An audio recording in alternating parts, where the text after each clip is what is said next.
आज जिस विषय को, प्रकरण को, प्रसंग या मजमून कह लीजिए को लेकर मैं आपके सामने प्रस्तुत हुआ हूं, वो हमारा विषय है व्याकरण का, भाषा, लिपि, व्याकरण। तो बच्चों, जैसा कि मुझे एक बात बताइए आप, जब हम बोलना नहीं जानते थे, भाषा का ज्ञान हमें नहीं था, हमें नहीं पता था कि रोटी को रोटी कहते हैं, पानी को पानी कहते हैं, स्केल को स्केल कहेंगे या पिल्लो को पिल्लो कहते थे। जब हमें इस बात का ज्ञान ही नहीं था, तब हमारा संसार कैसा था? तब किस प्रकार से हम अपने मन के विचारों को, जो हमारे भीतर आलोड़ित विलोड़ित होते रहते थे, हमारे भाव जो हमारे मन के भीतर उठते रहते थे, उनको कैसे व्यक्त करते होंगे? जब हमें भूख लगती होगी तो हम कैसे कहते होंगे मुझे भूख लग गई? जब शब्द ही नहीं था, भाषा ही नहीं थी, तब हमारा संसार कैसा था? बताएगा कोई? गूंगा। क्योंकि जब भाषा नहीं थी तो सारी सृष्टि, सारी प्रकृति हमारी गूंगी थी। तो जब हमें भूख लगी तो हाथ सोता पेट की ओर गया, प्यास लगी तो मुंह की ओर गया। तो इस प्रकार से, और जब खुशी हुई तो आह्लाद के रूप में आ, इस तरह से आ ऊ म, ये 3 स्वरों का विकास हुआ।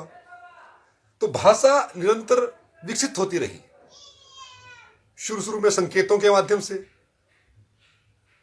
जैसे आप आज भी देखते होंगे, स्कूल में घंटी बजती है, स्काउट वाला सीटी बजाता है, चौराहे पर लाल, पीली और हरी बत्ती होती है, एम्बुलेंस का सायरन है या पुलिस का सायरन। ये क्या है? सारे संकेत हैं। सब हम संकेतों के माध्यम से आज भी हम बातें करते हैं। तो पहले संकेत के रूप में, फिर जब मानव ने देखा कि पक्षी जो है आकाश में उड़ रहे हैं तो उसका चित्र बनाना शुरू कर दिया। भागते हुए जानवर का चित्र बनाया, पेड़ों के चित्र बनाए, सूर्य का चित्र बनाया।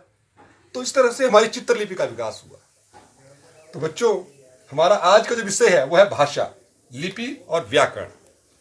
तो भाषा वह साधन है जिसके द्वारा हम अपने मन के विचार किसी दूसरे के सामने बोलकर या लिखकर प्रकट करते हैं, उसे हम भाषा कहते हैं। अब बच्चों, भाषा के 2 रूप हैं, एक लिखित रूप और दूसरा मौखिक रूप। तो बच्चों, ये हमारी भाषा के बारे में थोड़ी सी जानकारी है। अब हम जानते हैं लिपि। लिपि जिसका अर्थ है लिपना, जिसका अर्थ है लिपि का लिपना या चित्रित करना, अर्थात लिपना, चित्रित करना या लिखना, अर्थात मौखिक ध्वनियों को लिखकर प्रकट करने के लिए जो चिन्ह निश्चित किए जाते हैं, मौखिक ध्वनियों को लिखकर प्रकट करने के लिए जो चिन्ह निश्चित किए जाते हैं, उन्हें हम लिपि कहते हैं। और हिंदी भाषा और संस्कृत भाषा की लिपि जो है वो देवनागरी है। इसी प्रकार से पंजाबी भाषा की लिपि गुरुमुखी है, उर्दू की अरबी है और अंग्रेजी की रोमन लिपि है। तो बच्चों, अब हम जानेंगे कि लिपि के बारे में थोड़ा और जानेंगे। लिपि यानी देवनागरी लिपि जो है वो अतीव वैज्ञानिक लिपि है। वैज्ञानिक लिपि है देवनागरी लिपि। इसमें इसकी विशेषता है कि जैसा लिखो वैसा बोलो। ये इस लिपि का विशेष गुण है। देवनागरी लिपि का विशेष गुण है जैसा लिखो वैसा बोलो। यथा अंग्रेजी में साइकोलॉजी है, बोलेंगे साइकोलॉजी शुरू पी से होती है, जबकि हिंदी में मनोविज्ञान है। जैसा लिखो वैसा बोलो। बिल्कुल ऐसे ही निमोनिया शुरू पी से हो रहा है लेकिन बोलते निमोनिया है। पीयूटी पुट है और बीयूटी बट, लेकिन हिंदी में ऐसा नहीं है। जैसा लिखो वैसा बोलो। साइकोलॉजी मनोविकार, म से शुरू होगा और म से ही बोला जाएगा, उच्चारण का म से ही होगा, पी से नहीं होगा। अब भाषा और लिपि में अंतर क्या है, अब हम उस अंतर को जान लेते हैं। तो बच्चों, भाषा एक साधन है जिसके द्वारा अपने विचार बोलकर अथवा लिखकर दूसरों तक पहुंचाते हैं, उसे हम क्या कहेंगे, भाषा। और दूसरों के विचारों को हम समझ सकते हैं। लेकिन किसी भाषा को लिखने के लिए जो चिन्ह तय किए जाते हैं, निश्चित किए जाते हैं, उसे हम कहेंगे लिपि। तो बच्चों, ये भाषा और लिपि में जो है वो अंतर है।